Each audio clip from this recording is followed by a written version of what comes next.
অনুরাগের ছোঁয়া ধারাবাহিকের আজকের পর্বে দেখা যায় সোনা দীপার সঙ্গে দুর্ব্যবহার করে বসে। উর্মির মুখ গম্ভীর, গলায় আগুন, ঠান্ডা অথচ কাঁপানো স্বরে সে বলে, আমি চুপ করে থাকলে সেটা দুর্বলতা ভাবো না। এই বাড়ি কোনো বিজনেস ডিলের টেবিল না। এখানে যে ধোকে সম্মান নিয়ে ধোকে।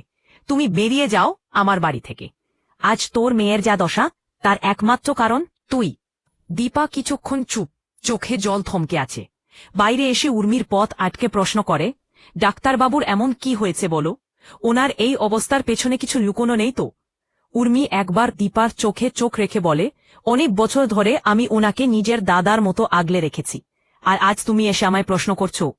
দীপা নরম গলায় বলে, কি ওষুধ দেন তাকে? খাওয়ার পর দেখি যেন মানুষটাই পালটে যায়, সবকিছু ভুলে যেতে থাকেন। উর্মির গলা এবার জড়িয়ে যায়। ডাক্তার ওষুধ দিয়েছেন, তোর চিন্তার দরকার নেই। নিজের ভুলের সাজা পেয়েও তুই এখন সুখে আছিস। এটা আমার সংসার, এখানে আমার নিয়ম চলে। দীপার এক পা এগিয়ে আসে, চোখে আগুন। লাবণ্যর সঙ্গে চিৎচি করছিস তুই?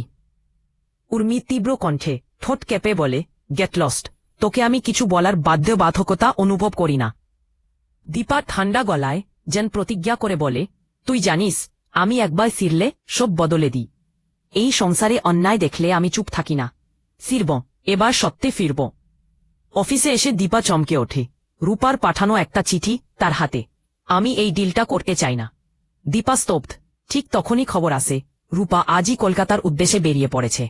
ওদিকে দীপা সূর্যের পাশে এসে দাঁড়ায়। চাপা হাসি মুখে এসে বলে, কাল সরোজিনী মার্কেটে যাওয়ার কথা মনে আছে তো? মন ভেতর থেকে ফিসফিস করে, কাল ওদের দেখা করাতেই হবে। কিন্তু সূর্যের ঘরে এক অস্বস্তিকর পরিবেশ। উর্মি খাবার আর ওষুধ নিয়ে আসে। সূর্য রেগে গিয়ে থালা ছুঁড়ে ফেলে, আর নয়। সারাক্ষণ খাবার ওষুধ নিয়ন্ত্রণ। আমি বলেছি খেতে ভালো লাগছে না। এইদিকে রূপা এয়ারপোর্টের পথে। হঠাৎ দীপা তার গাড়ির সামনে এসে দাঁড়ায়। চোখে দৃঢ়তা, কণ্ঠে দাবিদার স্বর।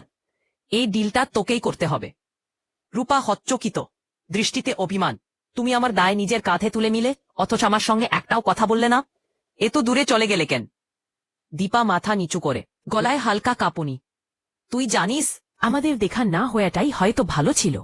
দীপ এসে দীপাকে বলে, কাল তোমার জাজের সঙ্গে দেখা হবে।